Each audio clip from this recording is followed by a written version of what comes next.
Seb, and today we're going to be talking about vocal warm-ups, and we're going to determine whether or not you should be spending more or less time doing your vocal. The question, should you warm up your voice, is answered like this.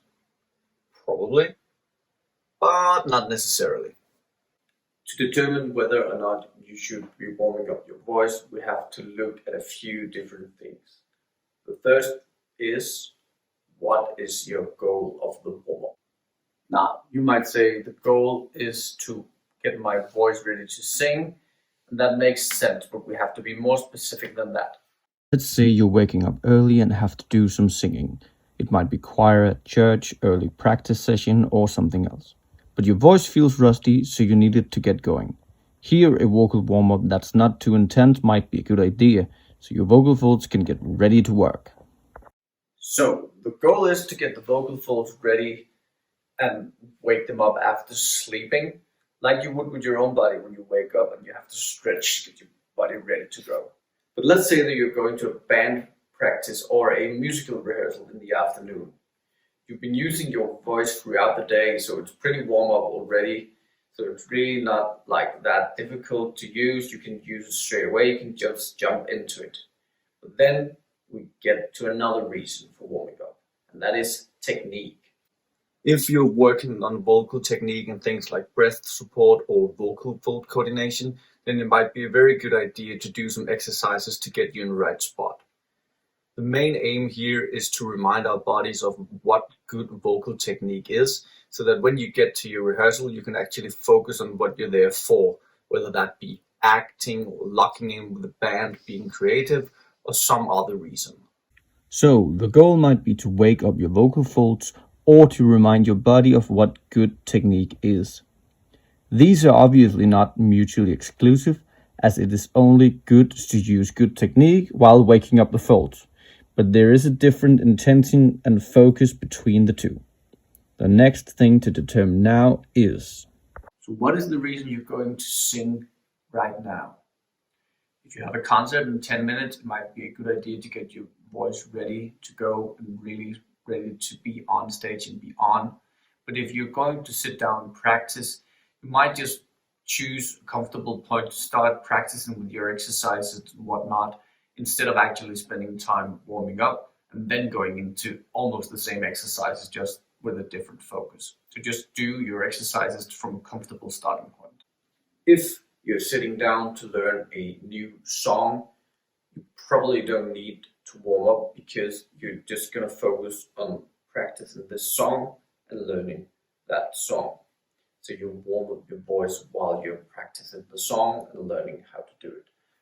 On the other hand, if you're going straight into a band practice, you really want your voice to be ready, because you're going to be competing with the drums, with the guitars, with all the other instruments for the sound space. So you want to have your voice ready to be able to compete in that kind of environment without just shouting and therefore straining your voice too much.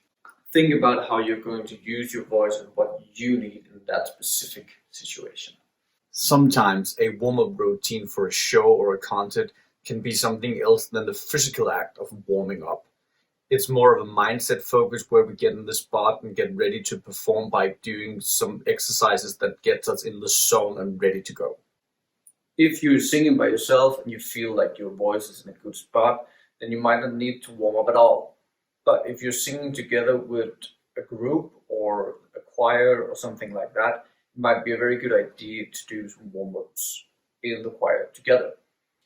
That is because then we'll get focused together, we can focus on singing in pitch, singing in tune together, and we can really tune into each other, so we're ready for the more complicated harmonic stuff that we'll sing as a choir or as a group together.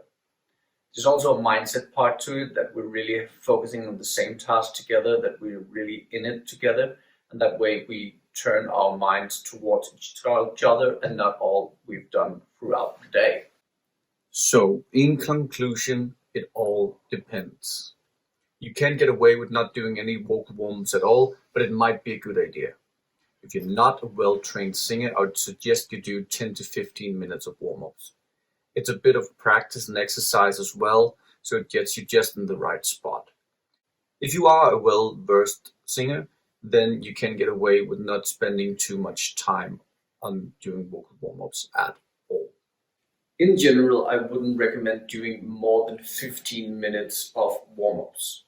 If you're doing more than 15 minutes of warm-ups, it's starting to get just like exercise, like vocal exercise, and then it should be treated as such. Then you have to pay attention and do all your exercises with intention and with focus to how your voice sounds, how you're balancing your vocal cords and such. So that's actual practice, that's not just warm-up. So when you exceed those 15 minutes, treat it as practicing, not as a vocal warm-up. So you have to be attentive to what you're doing. In general, I wouldn't recommend more than 10 minutes of vocal warm-up. I think that's plenty to do, but that is pure vocal exercise, 10 minutes. You'll find some examples on this channel that you can use, or you can figure out your own, but that is the voice and using the voice for 10 minutes.